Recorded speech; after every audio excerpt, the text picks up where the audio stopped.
Good afternoon, everyone. At 4 o'clock, I'm David Ushery. Natalie is off today. And right now, the new fight in New York against the new strain of coronavirus is on. The push is for hospital testing and a temporary travel ban. News Source Andrew Siff is at JFK, where many people that could be a point of entry. Andrew. That's right, David. Montefiore Hospital and Long Island Northwell are two of the hospitals identified by Governor Cuomo today to immediately begin testing to see if they have that new strain. They're going to send their results up to the Wadsworth State Lab up in Albany. As for travelers arriving in New York from London, well, many of them tell us those new restrictions, well, they're taking a little while to get up off the ground. When they touched down at JFK today, London passengers heard from state and city officials about staying quarantined. They made me fill out a form, and they said they'd be in touch with me. But hours earlier at Heathrow Airport, they didn't ask me anything at London. Despite new pledges from 3 airlines, they'd require negative COVID tests to board. It wasn't enforced today. Although some volunteered, they had been tested. I've already had a PCR test, and I've had a rapid COVID test as well. The concern? Making sure a newly infectious strain of COVID-19 doesn't travel to New York. Governor Cuomo asking 6 hospitals to immediately test COVID samples to see if the mutant strain has arrived. If it's here, we want to know it. We want to isolate it immediately. And Mayor de Blasio calling for a travel ban on all flights from Europe. My concern level is high because we're looking at a new strain that is more infectious and simply makes the job harder, just when we're about to be able to turn the corner. Passengers arriving today from Amsterdam told us the European surge has them feeling relieved to arrive in New York. I feel safer here at the moment than anywhere, actually. Safer here than in Europe? I do. I was in Europe all summer, and people, you know, don't really care. The race to contain the new strain and the second wave, just as vaccinations are taking off. It's also become a political topic for the upcoming mayor's race. Mayoral candidate and Brooklyn Borough President Eric Adams today saying officials need to enforce what's already in place. So I'm calling on the city and state to enforce a quarantine for all travelers at all metropolitan and regional airports. And Mayor de Blasio and Governor Cuomo have both been saying for days now that the federal government needs to place new restrictions on travel to the U.S. from England, but so far, nothing from the federal government. We're live at JFK. Andrew Siff, News 4 New York.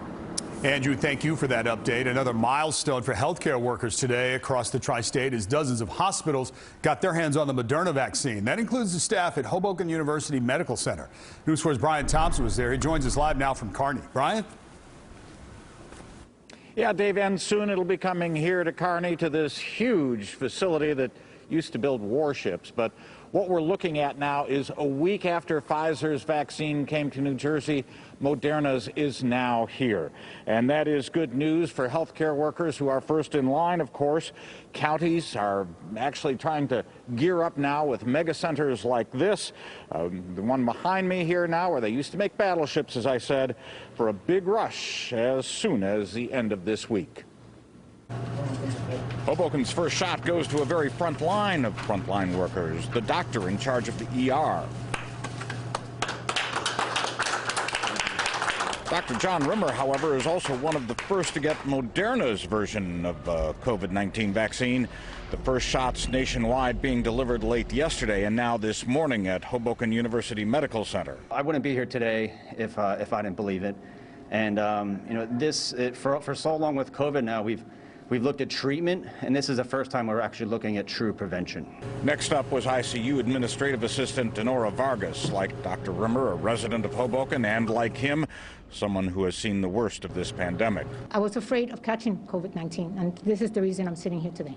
100 doses of the Moderna vaccine have been received in Hoboken. 100 healthcare workers, including these two first up at this community hospital, but weeks to go before everyone here is vaccinated. Hopefully by end of January, we should get everybody inoculated in this hospital. Hoboken, though, has had a rough ride through the pandemic, including many house parties and other executive order violations by some of its residents.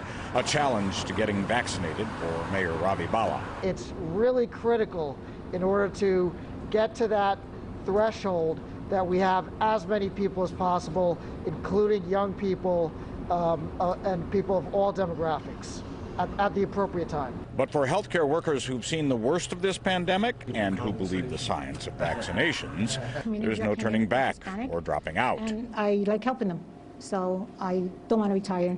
I think they're going to take me out of here in a wheelchair. Now, on the Moderna vaccine, New Jersey got 7,200 doses in the first wave last night that they were able to apply either last night or this morning, for example, at Hoboken University Hospital. But get this, 154,000, that's up exponentially from the 7,200, expected in this state by the end of the week. And that's what gives them confidence here in Kearney that this county-wide vaccination site should be open within a couple of days or so. I'll have more on this facility in my report coming up at 6 o'clock tonight. Live in Kearney, Brian Thompson, News 4 New York. We'll see you at 6, Brian. Thank you. 5 New York City charter schools, along with 10 charter school families, and the New York City Charter School Center are now suing the city of New York because they say they've been left out of the COVID-19 testing program. The lawsuit cites a state law that says the city should provide testing to charter school students the same as traditional public school students, but they say so far the Board of Ed has not complied, and without that testing, they say they can't bring their students back to the classroom safely. News 4 has reached out to the city for reaction. We're still waiting to hear a response. In Suffolk County, the county exec, Steve Bellone, is asking residents to make a pledge and commit to getting vaccinated. Today, he launched the Take Your Shot public awareness campaign. This is a multimedia push to vaccinate and identify as many asymptomatic Long Islanders as possible with widespread testing. With this second wave and this surge in cases, we have hope here. During this holiday season, during this Christmas season, we have hope, and it is in the form of a vaccine. Bellone says at least 75% of Suffolk County residents need to be vaccinated in order to reach herd immunity there.